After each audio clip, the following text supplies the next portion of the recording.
to be here. It was a long trip over, but very worthwhile. I'm very happy to be presenting to all of you today, and happy to be back in Taiwan. This is my third trip here, and I'm certainly very happy to be here. Also, would like to welcome our senior military officials. Thank you for coming today. My topic is about how you engage the military in your disaster response.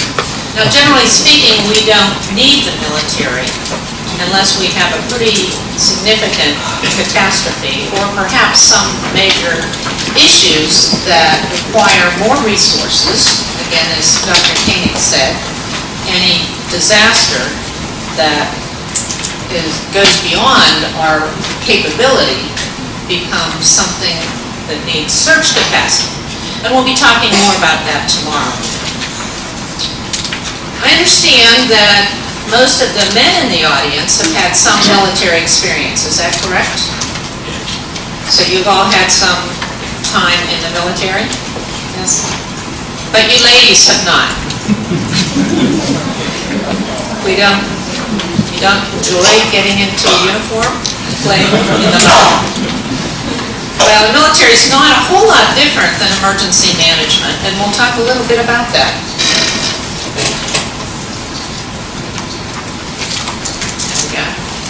What I'd like to talk to you a little bit today is how the roles of the military can be used for disasters, and maybe how they should be used, or maybe how they should not be used.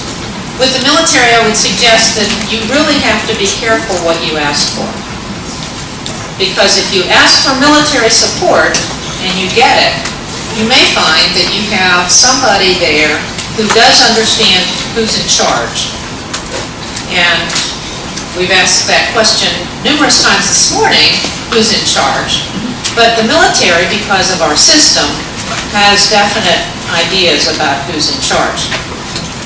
We have many capabilities for disaster. We're going to discuss a little bit about whether those capabilities mean that you should be asking the military to join you, and whether or not it's your decision for the military to support in a disaster, or whether the military decides whether they support. And then we're going to look at some opportunities to improve communication. We talked about communication a lot today and the challenges. And communication is always a problem. Every exercise I have ever been engaged with, communication is number one in our lessons learned. How can we have lessons learned if we're still having problems with it? So let's talk a little bit about that as well. And finally, it's extremely important that we have realistic expectations.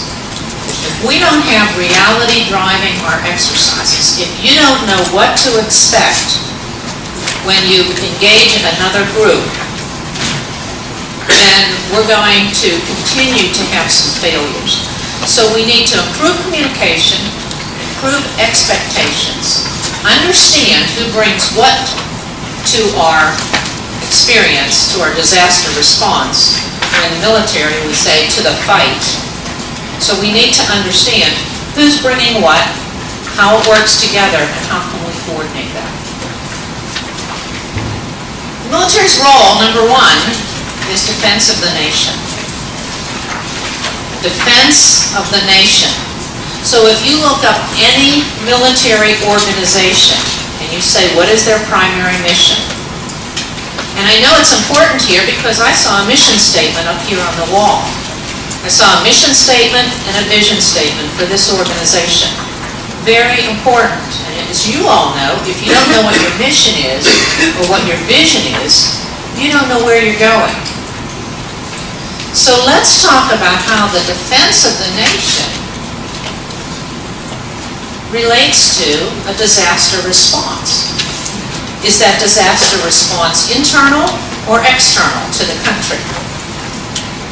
So the number one mission for the military is defense of the nation against hostile action toward our nation, whoever's nation that happens to be, And then, if we have deterrence, a capability to keep that hostile action from occurring, the next issue is, if the deterrence fails, how we're going to keep the fight outside of our country.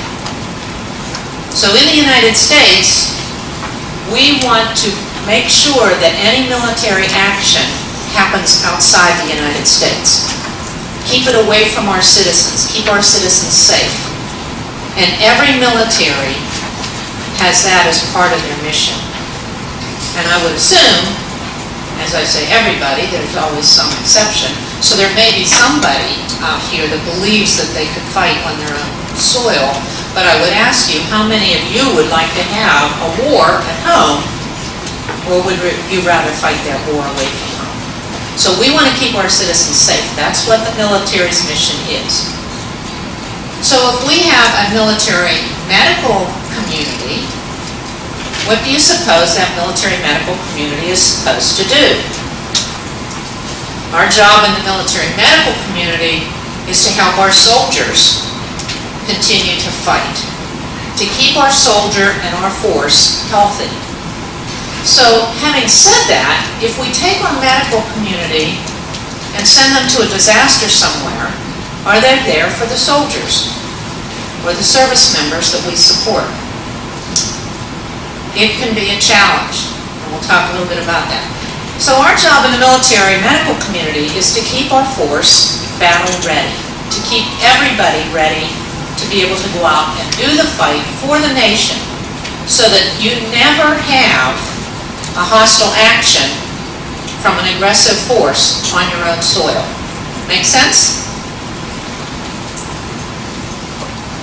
So the civil-military cooperation and disaster preparedness aren't quite the same thing. And we talked a little bit earlier about some of the definitions and how we can get things confused. But civil-military cooperation from a military standpoint, the definition is how I can engage all of you as civilians to support me as a military to do my mission. So let's say I want to stop some aggression over here, and I will share information with you that will make you more interested in supporting me in that military mission. That's civil-military cooperation, what's defined as CIMIC, the acronym. But disaster preparedness and response isn't about you helping the military, it's about the military helping you. Little bit different concept. So now, if I want disaster preparedness, you have to define what it is you want from the military. And that can be a challenge, because if you know what the military does, and you know what you do, you can call them up and say, hey, I need this capability. But if you don't understand it, you may get something very different.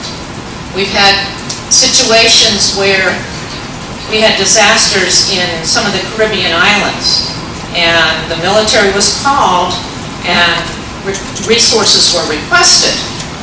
The military sent a hospital to the island. What they needed was a generator. They needed a generator because they lost their power to their medical facility.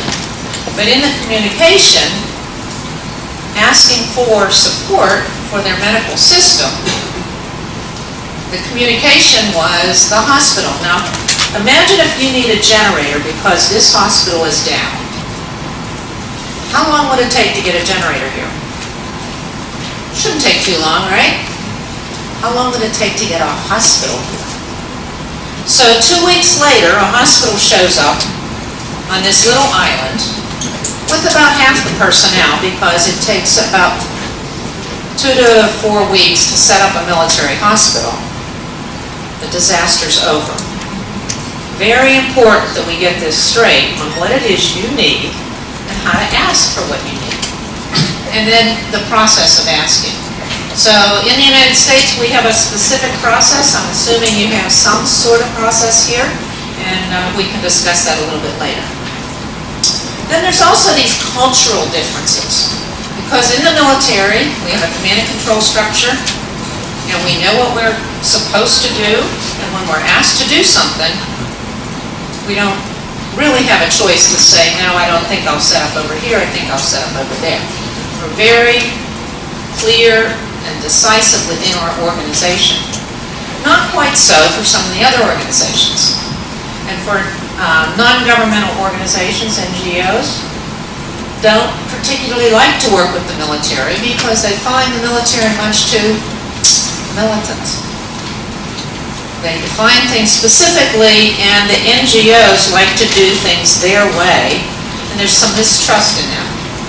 We have a very authoritarian approach in the military, which is to be expected. So, again, understanding the expectations and knowing the environment you're working with is extremely important.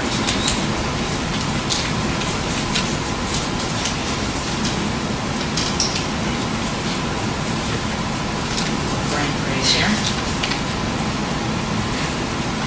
Somebody help me?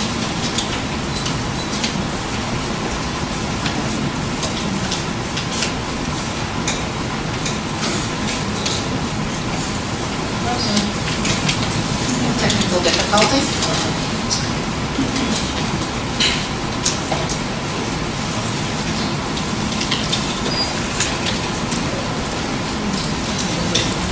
So as you all know, disaster response is an evolving field, and we're going to talk a little bit about a couple different things that have gone on. I know you're familiar with the 2004 earthquake and tsunami. So I just threw up some of those numbers. We've talked about that a number of times this morning, so we won't go into that.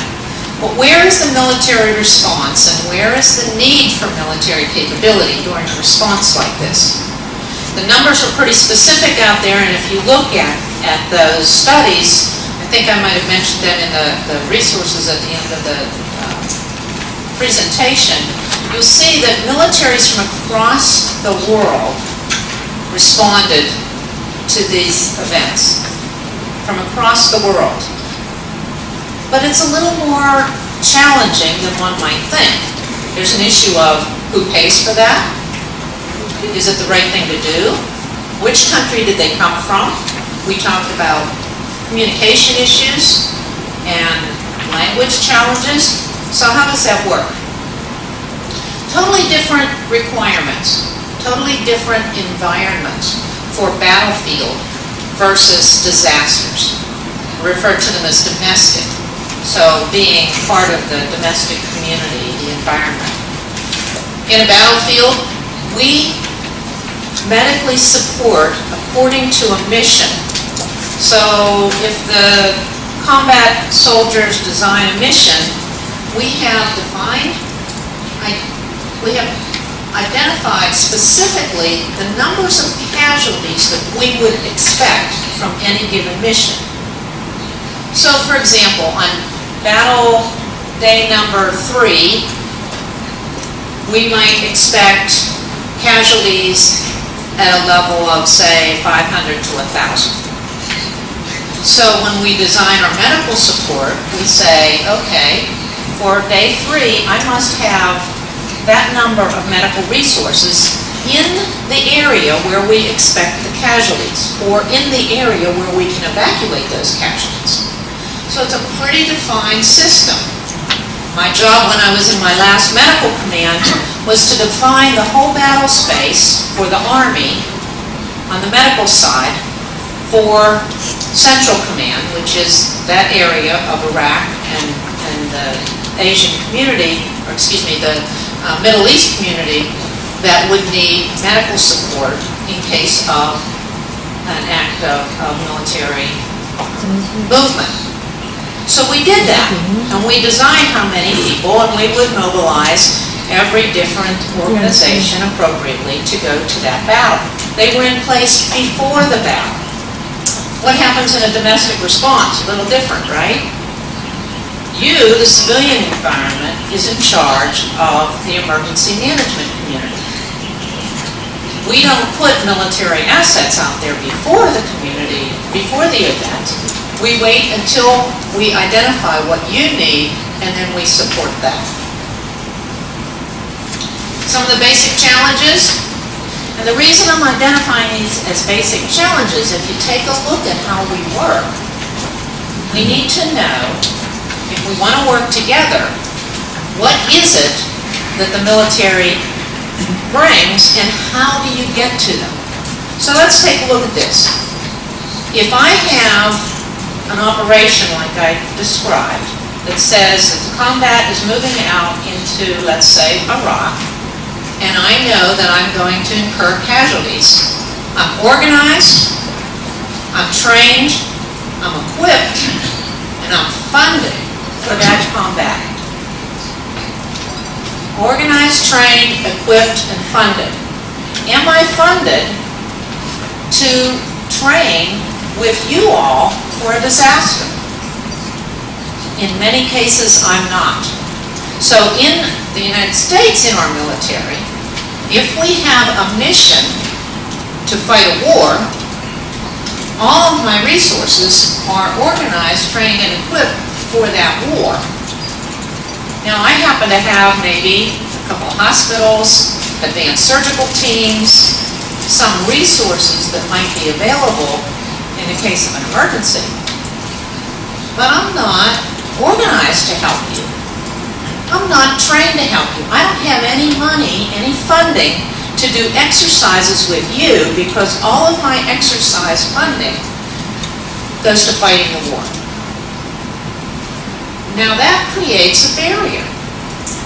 Now in the United States, again, we told the military several years ago that you will organize, train, and be ready to support the civilians, but we didn't fund it.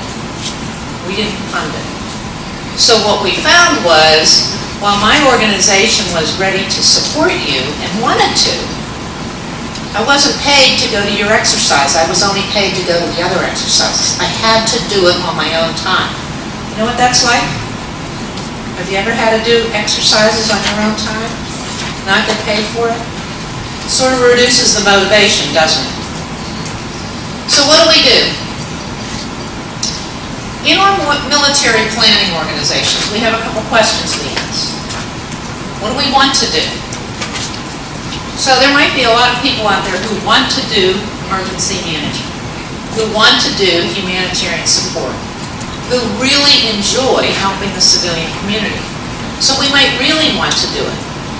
Or we might have combat soldiers whose job it is to fight wars, whose job it is to go out and march in a combat situation, to fly planes, to drive jeeps or tanks. They might want to do just warfighting. And interestingly enough, those combat folks are our leaders in the military. It's just the culture of the military. So what is it the military wants to do? Now, I'm not talking particularly about the medical community. I'm talking about the military in general. And in the United States, we have an interesting concept of our National Guard, which is has a mission for both the state and for the national, federal community. And the state mission is to do disasters, but they still enjoy the combat missions more. So what is it we want to do? Then what can we do?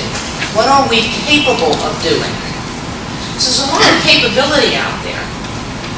But culturally, when you think about the military and you think about fighting wars, can you take a soldier whose primary mission and training is to fight wars?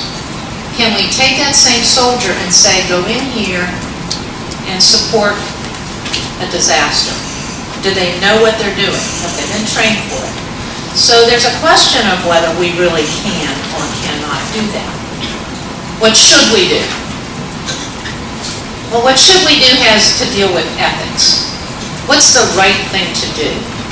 Certainly some of the larger disasters, it's very apparent that we should help and that we should use our military. So I think that's an important aspect that we have to look at. The question is, are we trained, equipped, and ready to go? And we may or we may not. So while we should, it's really dependent upon whether at the time we should go, do we have those resources at hand to go?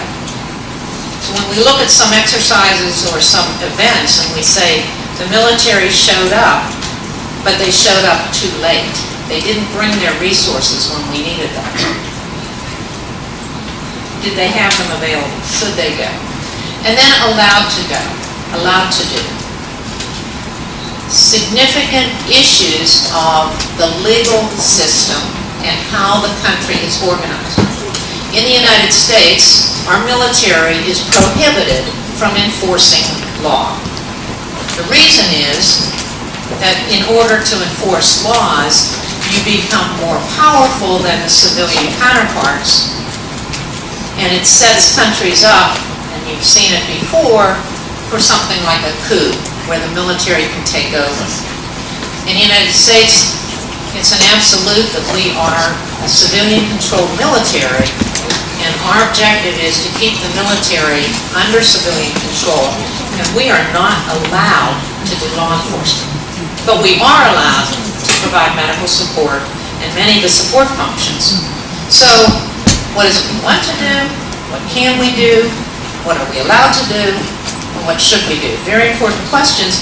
So now we're going to set this up to say, how do you communicate that? How do you coordinate with these folks?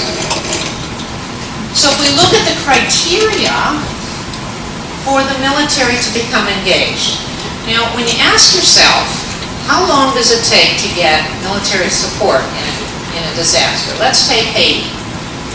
We have some more challenges when it's internal to our country in the United States. Many countries do as well. But when we looked at Haiti, we had an awful lot of international response to Haiti that was on the ground well before some of our U.S. support, and certainly well before the military. But these questions have to be asked, and there's a lot of folks within our bureaucracy that have to address these questions and then advise our president, who's the commander-in-chief, and then the president decides whether or not those folks should be sent. So the question is, what is the legality? Is it in compliance with our laws? Goes back to my comments before on what we're allowed to do.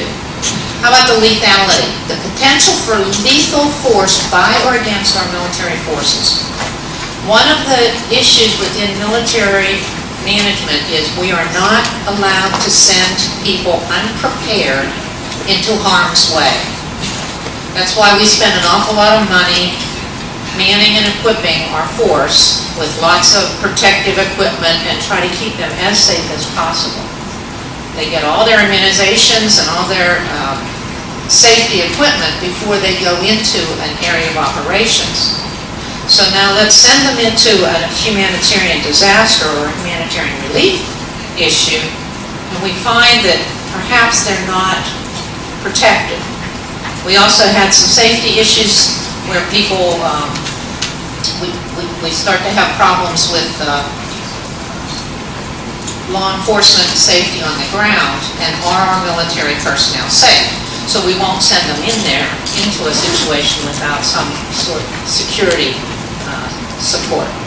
I did some work with in humanitarian support missions with Iraq, and it's kind of interesting to see how we send people into what might be considered a war zone on the civilian side without any security, and yet when I went as a military officer, there was no way I would go into there without some sort of very secure equipment, supplies, and felt a little vulnerable after having been used to the kind of security I had as a military person. Risk. The safety of military forces, again. Is it risky for us to send that military force in there? The cost. Who pays? Who pays? We have some military folks in here, so we can chat about that maybe at the Q&A session. Who pays for military support? So if we send that military group in there and the budget for the military isn't all-inclusive so that we pay somebody to be able to be there, somebody's budget is cut in order for those forces to have to go. When we send the Mercy or the Comfort out, our hospital ship, it's a very expensive venture, and somebody has to pay for it. If the military has to suck up the funds, now we have a problem with our budget and doing some of those things that we are missioned to do. And the appropriateness, again, whether the mission is in the best interest of the military. Does my mission to help in a disaster help prepare me for my other mission of fighting the war? And sometimes it does. As a matter of fact, I would say this is one of those areas where we could train our military folks in a disaster environment and learn more than we might learn in a traditional military training mission. And then readiness. What is the impact for a military organization if all of my folks are off doing disaster support and haven't had the opportunity to be trained on the military support mission? So if you have a military support mission and you're off doing what we really would like to do, which is support a disaster, you may not be trained to do your mission, and we may have a mission failure, which, although most of us, when we're in civilian environment, don't think much about what the military does to keep us safe, that military mission of keeping us safe and allowing us to do what we want to do on a regular basis is pretty important. I'll mention too the Oslo guidance. Now, back in 1994, the international military and disaster relief was discussed, and then again revised in 2006. And this is the criteria that they came up with as to when you use military in disasters.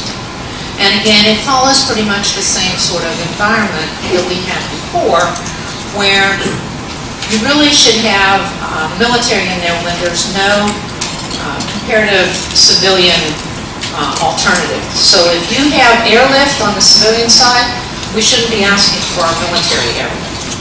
If you have the capability, you shouldn't be using the military. We have some challenges, interesting challenges in the United States.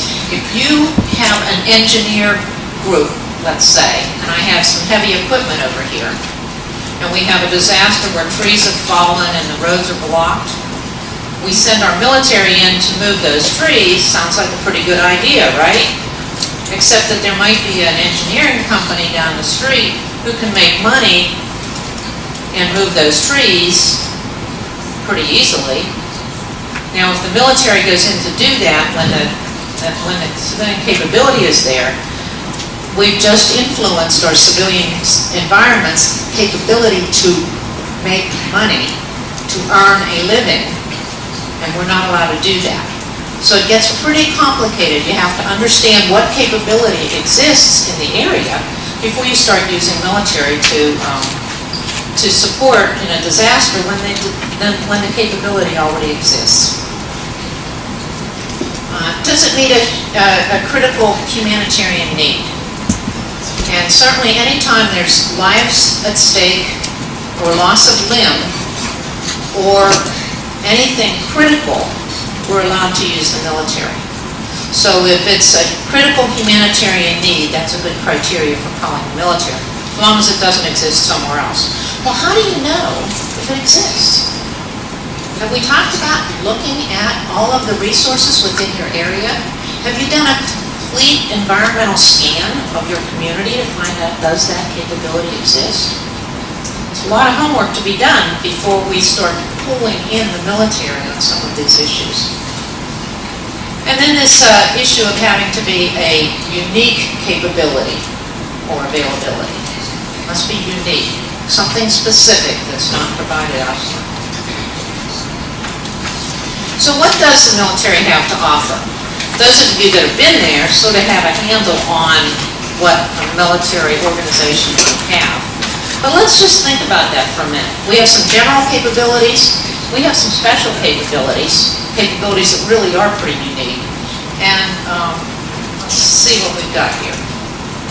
Under our general capabilities, the first and probably most apparent in many environments is our command and control system.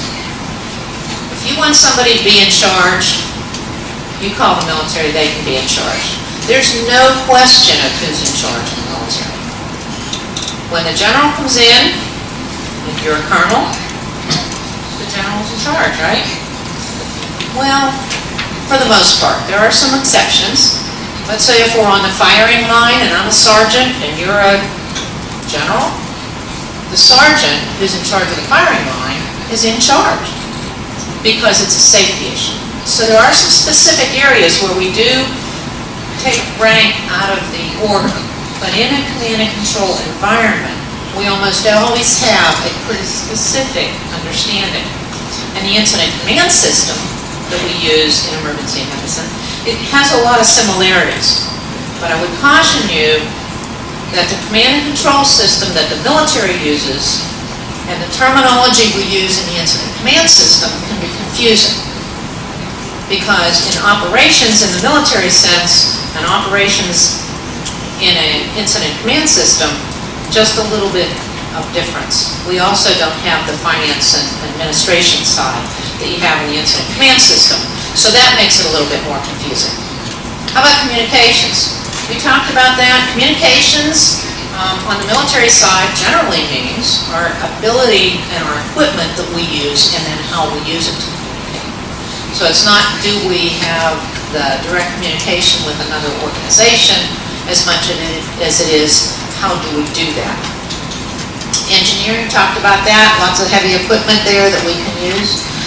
We have water support, which is critical. I think in some of the slides you saw earlier with the lack of water, easy to bring in some of our water buffaloes and equipment. But again, is that available elsewhere? Airlift is significant. But I would tell you that we oftentimes expect airlift from the military, and airlift is a critically short capability in our military in the U.S. And I think there was some discussion earlier about what the capability is and the resources are in different militaries. And security. We always have security when we use military forces. And it's a significant capability that we can provide. But again, for our force, we can't use security against civilians in the United States. We can use it for our own forces.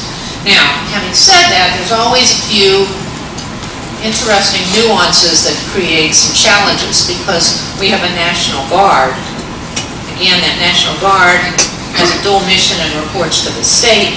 And if I'm on a National Guard mission, reporting to the state, even though I look like I'm federal, if I'm under my National Guard hat, then I can do security and policing activities. So it gets a little confusing. A lot of nuances to this. Medical capabilities, just some examples of what we have here. Airlift, certainly our Mercy and Comfort are the two most best known of our Navy ships, although these are considered somewhat of a antique, if you will. We have some really fast ships and some great medical capability that don't look like the Mercy or Comfort. These are about 1,000 bed capability, but some challenges in how do we get patients off and on those ships. And oftentimes we send them to a humanitarian event, and that hospital ship actually ends up being somewhat of a hotel. And just housing patients, but it does have some significant capability. Our hospital, evacuation hospitals and small fast teams and so on for support surgical teams, lots of capability there. And certainly our personnel. We have a significant amount of medical personnel and personnel teams. Now, oftentimes they're used for training and education to improve other organizations' awareness and capability. Specialized teams are pretty interesting. Again, my background, weapons of mass destruction, bioterrorism. We have our chemical, biological, radiological, and nuclear and high explosive teams. These guys go out and can identify. We certainly could have used some of that in what Dr. Koenig was talking about with the anthrax. Interesting when you think about where capability is, and when we had those events in the United States, we didn't call our military teams. We used some specialized teams that really weren't familiar with anthrax, and it ended up costing the United States a lot more money to clean up that anthrax event, because we used some environmental teams who were used to treating mold in buildings, and they cleaned the building, thought the building was clean, but remember, many of these things are evolving, and we have no standard for what clean is. So if you don't know what clean is, and a standard for how many spores of anthrax can be in this room and we can still be considered safe, we end up having a challenge as we look at what that should be. But we have specialized teams that have been doing this for years in the military. Explosive ordnance experience, this is the kind of teams that we have that go out and search for mines and those sorts of things that we try to avoid here in a safer world, but unfortunately are out there. So what do you do about this? Here's all this interesting military organization that can plan a war, manage chaos, support an environment when nothing exists. We go out and build bridges and build roads. We can work in austere environments, and now we have a humanitarian mission. We have some of the incidents you've seen where nothing exists.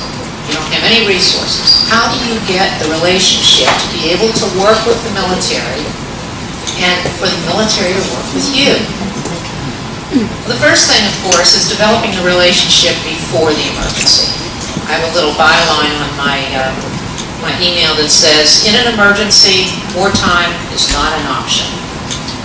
During that emergency, you need something that has been established. You cannot start today in the middle of an emergency to build a relationship with somebody you never met.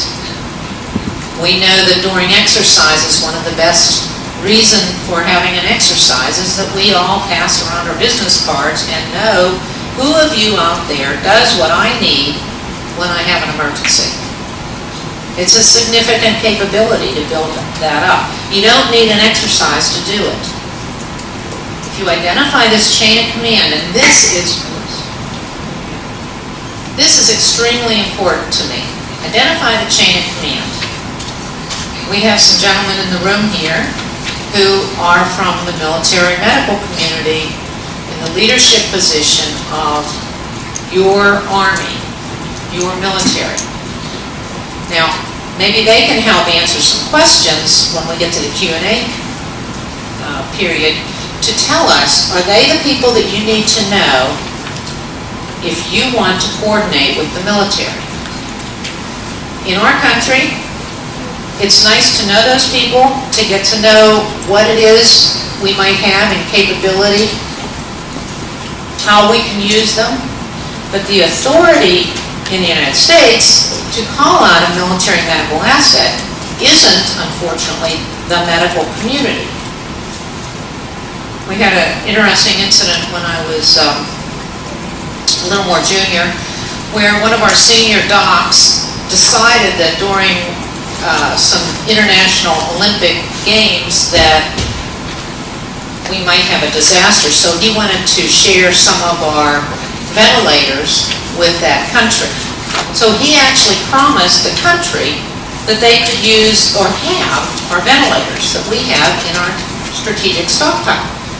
Well, the interesting thing was, he didn't own those ventilators, but once he offered them to another country, it would have been an international incident for the United States to say, no, you can't have them. So we ended up having to give those ventilators to that country as an emergency stockpile for one of the World Games. But it was that gentleman's probably last assignment because he gave away something that belonged to somebody else. The ventilators in our strategic stockpile belong to TRANSCOM, the Transportation Command.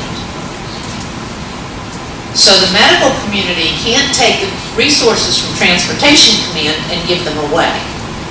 So it's kind of interesting when you look at the details of this, and this is very challenging to find out, to go into the military, but you can get a military expert to help you understand who is in charge, who's in charge, and how do I get that. And then, of course, exercising the relationships, passing out the business cards, being able to call them on a regular basis and develop a relationship with those folks. Finally here, when we're talking about what we do, realistic expectations. What is a realistic expectation in a disaster? We heard some discussion this morning and during our day, and tomorrow you'll hear a lot more about this business of surge capacity. What do we need? How do we get it? Who has it? How do we coordinate it? So understanding where our gaps are and understanding how you get more resources when you need them. In some of the earlier exercises I worked on, we would identify a group over here who we would say, okay, you are now at the incident and this exercise occurs and you have all of these casualties and you're overwhelmed. Now you call through the incident command system up the chain to find out where you get these resources. So the calls would come in and they'd say, we need ventilators. Then the call would go back down. Well, how many ventilators? And the group requiring the resources would say, we have thousands of casualties. We don't know how many. We just need ventilators. So the call would go back up. And up at the top, they'd say, well, we'll send them to you, but we don't know how many to send. How many do you need? So it would go back and forth. And each time this communication went back up and down the chain, it took hours and sometimes days. So when you wonder why it takes 2 or 3 days to get a resource, if you're specific with, I need 5,000 nurses and 2,000 ventilators, you might not get everything you want, but at least you'll have a better chance of getting the type of resources you want and not getting, as I mentioned before, that hospital when all you needed was the power, the generator to run that hospital. Defining roles and responsibilities, huge. Not only who's in charge, but who's in charge of what. Coordinating standards and terminology, we mentioned that before. If you don't understand what it is you want, you can't get what you need. Validating expectations, and then addressing economies of scale. What is it? How big is it? How much does it cost? Can we get it now? How many patients are going to be affected?